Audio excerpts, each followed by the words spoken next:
a walk on some nice poolside and drink some jelly water or a killer green. When it comes to my island, you're a stranger once, you must believe me. Where else in the world you get this immediately?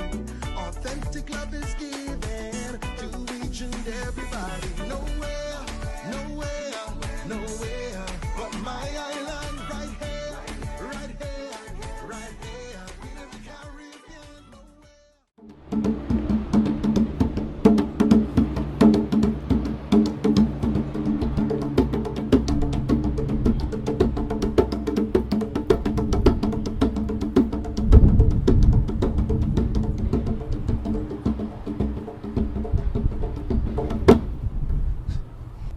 Good afternoon, everyone. We are here today with another episode of Dem Say, and today joining us is Miss Judy Archer. And today our Dem Say will be focused on the cultural aspect of our mission at the Nevis Historical and Conservation Society. So, Miss Archer, can you introduce yourself for us and just tell us a little bit about your role and what you do? Okay, good evening, viewers. I am Judy Archer. I am a theater arts instructor at the NCDF. I have been doing that since about 2011 when I joined the NCDF. I mainly teach like drama, theater arts, poetry, plays, skits, whatever. I focus heavily on the schools because that is where I am based. But I also work with any other group, that needs my assistance. I am always willing to help. Anything that is theatrical or cultural, that's me. Excellent. So for a lot of individuals and throughout the years, there's always an ongoing debate of what exactly is culture. For some, they think culture has to be old. For some, they think culture is dynamic. What is culture to you? To me, culture is the way of life of a people.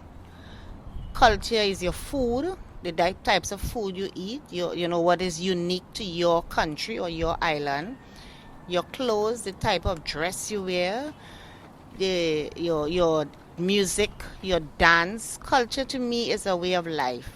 And once you embrace a cultural way of life, it comes natural because it's natural for me. Once I see a drum, I would get on it and I would try to just play a rhythm. I like to go to indigenous foods.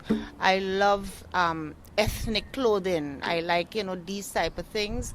So for me, culture is not just dance or drumming or singing, but it's a holistic way of life, a cultural way of life.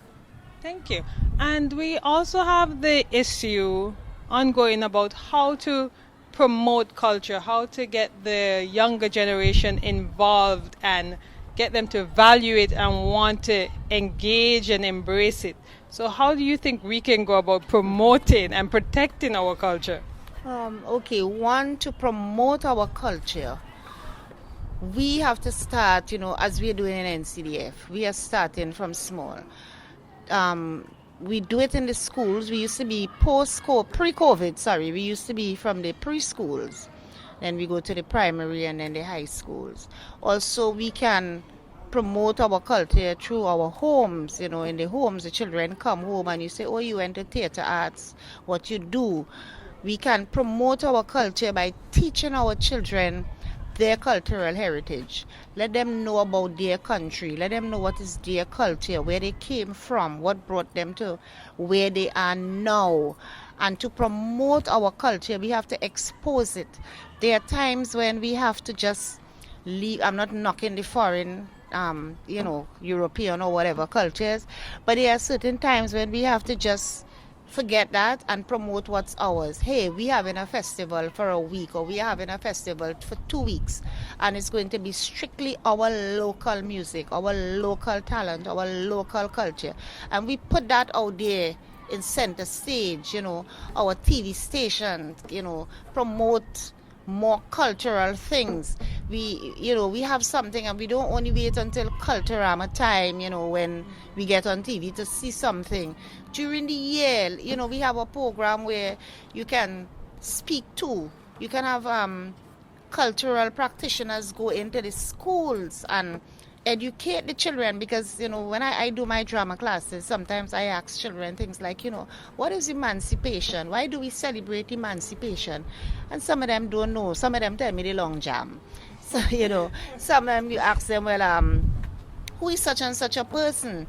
And they would be like, Miss Archer, I don't know, So we have to promote it and to protect it. We start with it very young. We let them see us practicing culture, whether it's in food, clothing, music, dance, whatever. And we push it out there to the world. We say, hey, when you turn on Nevis TV station, you must see Nevis. You must see Nevisian culture. You must see... we don't want to be starting our, let me just for argument's sake, our newscast. We starting it with some foreign song or something that we don't know, some piece of music, some cultural something. We're going to have some kind of show. We having things, there's a time we can tell our children, hey, log on, and you would learn about, the past cultural icons, So we as a people, the powers that be, have to see that this is in place. We also have to take out some of the lot of red tape. That's, to me, I get very passionate about culture because it's in me, it's embedded in me. So I get very passionate about it. And I always want our children, our young people, even our adults, because there are a lot of adults who don't know the culture. So we have to do a lot more to promote it and to, get it out there. Okay, I'm glad you mentioned some of that, because you talked about, designated times and we have to just put forth local Nevisian culture. Yeah. And I remember recently, it was February, so in Nevis we've rebranded Black History Month as a sort of overall history and heritage month, which would include aspects of our culture, heritage, etc. And I recall someone saying to me, well, I don't even know why we're celebrating that, because everybody in Nevis, most people are black, why are we even bothering with that? And the fact that you just highlighted that made it seem so much more relevant and helps us to understand that sometimes, even though it's all year round, you still have to set out specific periods to emphasize and promote certain aspects. Now, I know that you're originally from Trinidad. Trinidad is a diverse melting pot of culture. What are some of the similarities and differences, would you say, between Trinidadian culture and Nevis culture, and how it meshes together as Caribbean culture? Okay, some of the similarities in the Trinidadian culture and here, pan. Pan is embraced in Nevis, big time. So when you're in Nevis and you're not really starved as a Trinidadian to hear some steel pan music. The drumming is being embraced. Yes, we have diverse types of drumming in Trinidad.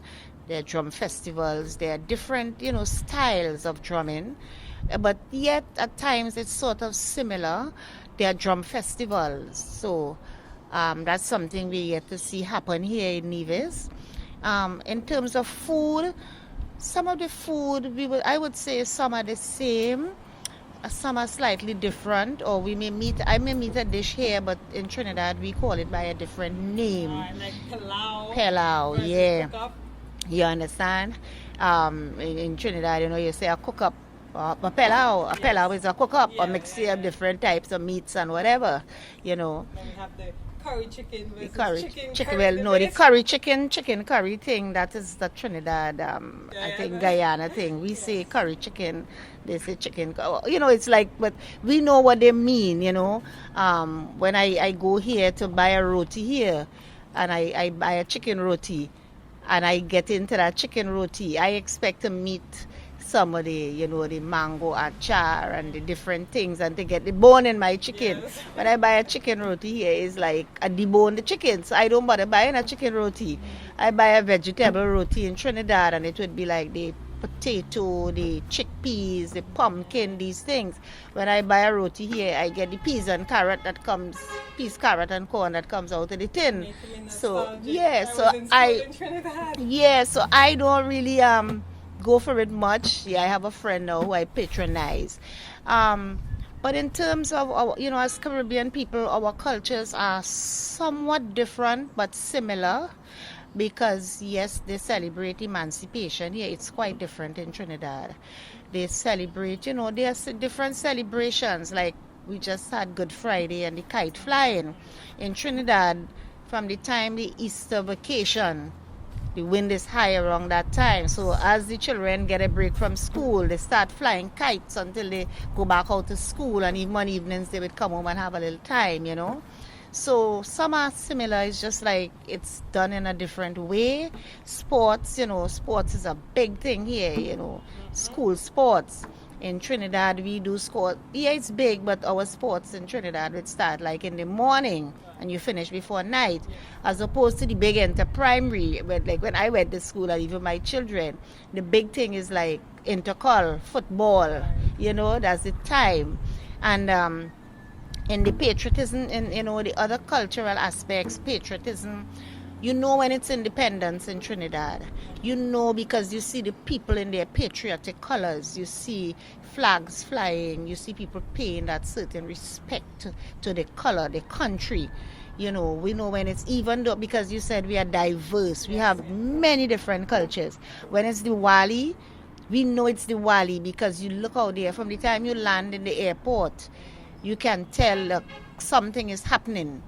Because it's set up from there. So you find that even the Afro-Trinidadians like me, the last working day before Diwali, I don't have a problem going to work in a shalwar or a garara or wearing an East Indian top.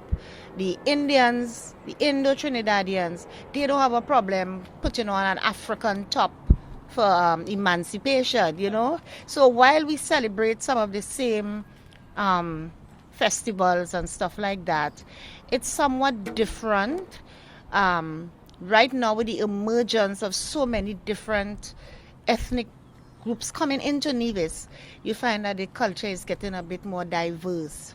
It is known now for the people, the local divisions, to embrace it and try to learn about it, because that is how we go forward as a people. As a Caribbean people, we may not like everything that our neighbors do, or we may not like some of their practices or their cultural things because we're not accustomed, but we embrace it, we give it respect, and we learn about it because knowledge is power. And as a Caribbean people, when we hit Europe or we go to, even some places in the US, from the time you say you're from the Caribbean, they start to ask you about Jamaica and reggae and calypso and pan and mass and, these type of things. I was in Zimbabwe and they were, you're from Trinidad? Okay, calypso, you can play pan and, they know these things. So, we just have to embrace it and merge it, because if we merge our cultures, trust me, we would have such a dynamic product to present to the outer world. I have, growing up in Trinidad, I have seen the merging of cultures, and it is so fantastic. So when the tourists come in, or whoever come in, because here we rely heavily on tourism, we have that. So they say, you have this, you have that, you have, and it make them have something to want to come to besides just the sea. Right. Yeah. I think I agree with that, definitely. The merging of culture, especially because we're in a time right now where we're able to move freely and interact with our brothers and sisters across the region. So you find the culture going across the region even easier than it once did before. So we have more pan being played in Nevis, more drumming. It's not just you have to go to Trinidad to get that piece of culture. So it's being embraced as an entire Caribbean cultural experience. And I, for one, I'm a promoter of that. Now, I notice here that you have with you today this African drum. Now, I love the African drum. I have no rhythm, but I love it. And I think one of the first time I saw you, I would have seen you playing the drums. Okay. So when did you begin playing the drums? What's your experience with it? And can you teach me a little the most basic 1-2 knock? Okay. With me and drumming, I can't tell you when I started to embrace the drum. I grew up in culture. My father was a musician, so I grew up around instruments, all type of instruments. He had his own band. My grandmother had me on the baby grand piano as a child. I played the kettle drum for the St. John's Marching Band. I have been involved in a program, something we have home called the Prime Minister's Best Village Trophy Competition. You know, with dancing, singing, music, and being there, you get to be involved in everything, because I would go down. Strange enough, I am into drama now, but I started as a dancer from way back. I was like in primary school, and I danced. You know, I danced to people like Julius Nyerere from Uganda, I think he was. Indira Gandhi when she came to Trinidad. A lot of these dignitaries, the Queen, you know, as children in school we danced, and I was in private groups. I tutored under, you know, I did ballet. That was my thing. I was a ballet queen for years under the late great Beryl McBurney. So I would go down to dance practice, and the drums would be there, and it is customary. It's like it's part of us. We see a drum and we take it up and we start to just, you know, play out a rhythm, and we just, you know, I learn, because if I have to dance and the drummer's not there yet, you would find many of the drummers would be able to take up a drum and play that rhythm for what we're going to dance, right? As to my really deep involvement, I am the mother of 2 boys who are both drummers. My first son is a master drummer in Trinidad. He makes drums. He supplies, you know, around Trinidad and even further abroad. He makes his drum from the cutting down of the tree to bringing it to something like this, to carving. He is just a master drummer. And my last son, there's a girl in between. He also is a drummer. So I have been having this drum in my head from long. My son's making drum, always knocking up a drum. Sometimes they have their group and they have a little drumming practice going on. I would go down and I would take up the shack and, you know, play out a little rhythm. I would get on it. So I can't really tell you when I started to really get into drum. I go somewhere, I go to a show or something, and I hear a real sweet piece of drumming, and I can't sit still. I have to move my feet. I have to, you know, it's in me. I you know, to say, well, I started drumming in 19 this, so I can't tell you. I never really took it upon myself to be a drummer until you know, being an NCDF and, you know, Mr. Paris Bingi, hats off to him. He always encouraged us, you know, as staff at NCDF to learn all the different cultures. I learned the cultures. I had to learn about them because having been judging different shows for Culturama and these things. So I educated myself on Indonesian culture. And we had, I started seriously again. Last year we were doing the culture pot. And I decided, you know what, I'm not going to play no part. I'm going to join the drumming group as a female. And I drummed and I totally enjoyed it. You know, that, you know, I said to my son, I am now ready for you to send me my drum. And he's like, I know it would get into you sometime, you know. As to teach you, I think I could teach you a little 1 2 1 2, you know, thing here. But you say you have no rhythm. Once you are a Caribbean person, we all have rhythm in some way. You have the rhythm. Yeah, you have rhythm. Okay. Come. Okay, we're going to do this, guys. We're going to test the theory about whether being Caribbean automatically gives you some rhythm. I'm not certain, but let's test the theory. Okay. So, like, basically, you know, when we start a class, we would teach, you know, like to play a bass, tone, slap, bass, because your bass is here, yeah. And then you graduate.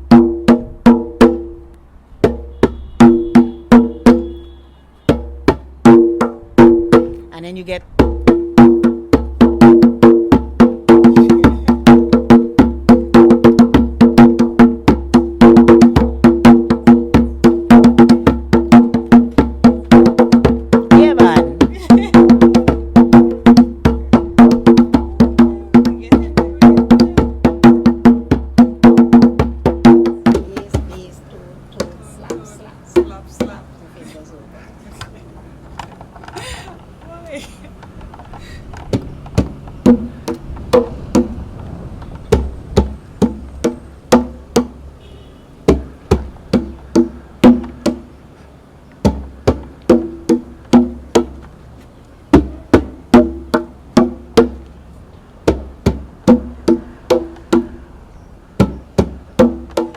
applause I get, guys.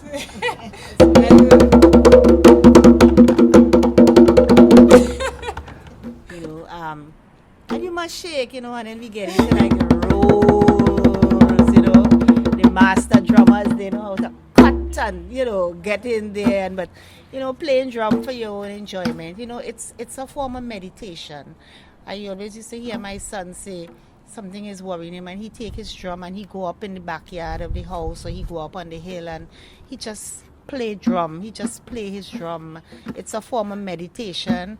It's a form of just clearing your mind. It's a form of doing something you love.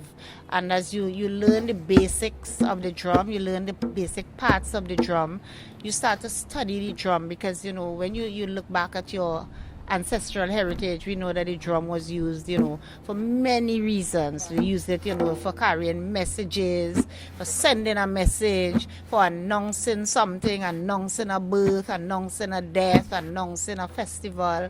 Everything the drum was used for. So much so it was banned, because the slaves communicated through the drum. The drum speaks.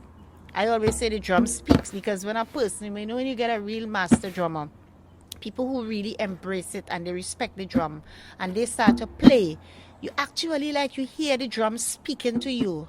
As one of my pieces that I did for the spoken word, I spoke about the drum, and the drum speaks to a rhythm that is deep in your soul. So when that drum starts to play, that rhythm automatically just comes out. And sometimes when you catch yourself, you say, but hey, I'm dancing, I'm moving, So it's a way of communication. I have seen in Trinidad where drummers who do not know each other, they're from different parts of the island, or even from Tobago, and they come over, whether it's for emancipation or for whatever. And some guys, they're drumming, and a drummer would just come in with his drum, and he would just fall in the drum circle, and start to play. So it's something that connects people. It brings people together. At the end of it, you see them, embrace each other. They may say, well, this is where I am from, this is that, and this one will say, well, let me hear one of your rhythms from by you, It connects people, it links people together, and it's a great way to just meditate. A person who writes, if you write, you realize, look, I want to write a piece. I want a real serious cultural piece, and you can just play your drum and meditate, and the thoughts just come to you, and then you just put it on paper. Thank you for that, Miss Archer, and thank you for having this discussion with me here today. I think some key takeaways that we can bear in mind is that we should just get our children involved at a young age. Our culture is so dynamic and diverse. We have the drums, we have the pans, we have the dance, we have the drummer, the spoken word. Just get our young people involved in any aspect, and that's the most critical way in which we can protect, promote, and preserve our cultural heritage. And the drum, this one is an important part for us, because it's a core aspect of our African heritage that survived the transatlantic slave trade, the 400 years of enslavement, and it's still thriving today. So definitely want to thank you for coming here today and sharing some of that insight with us. Yes, the pleasure is all mine. Thank you for having me. And I just want to say to the public out there, respect your culture, love your culture, it's yours. Wherever I go, people tell me, they say, how long are you in Nevis? And I tell them, they say, well, you're no longer Trini, you're a Nevisian now. So they gave me the title, Trini-Nevi, but while I embrace my Trinidadian culture and roots, which I would never give up, I also embrace Nevisian culture, because, I have my grandchildren involved in masquerade from small, and moko jumbies and these things, and I have embraced Nevisian culture. I look at it, I look at the similarities, I look at the dynamics of it, and I just want to encourage people. A lot of times I hear parents saying that my child can't do cultural arts because they have exam or they have to study, but I want to say, as a former teacher, cultural arts doesn't take away from your child studying, especially depending on what they do, because when they do theater arts, they learn to write, so that's creative writing. They learn to act, Some of them may want to go into that field. They learn drumming, they learn pan. And each person's brain has a time it has to relax. And you can get into one of these cultures. I did all my exams and was successful. My children did their exams and was successful. I never stopped them from drumming or dancing or playing football or something, because they need to relax the mind, and each cultural aspect, there is a discipline to it. So you have to have discipline. As a drummer, there's a discipline, You dress a certain way, you behave a certain way. As a panist, you have disciplines. So it also helps your child to be disciplined and well-rounded, because we are not going to get all scholars out there going to get the 10 and the 12 and the 15 subjects. They are the ones who are not academically inclined, and they would have something to fall back on, because that may be the next great panist, the next great drum master, the next great dancer, the next great singer. So let us encourage our children. And when they say, look, I want to take a break and just knock my drum, I lost a lot of buckets in my house when my sons were growing up, beating my bucket before my son learned to make drum. So let us, to the public out there, you're never too young to learn and you're never too old to learn. Yeah. Exactly. Well, thank you again, and it was a pleasure. Yeah, pleasure is mine.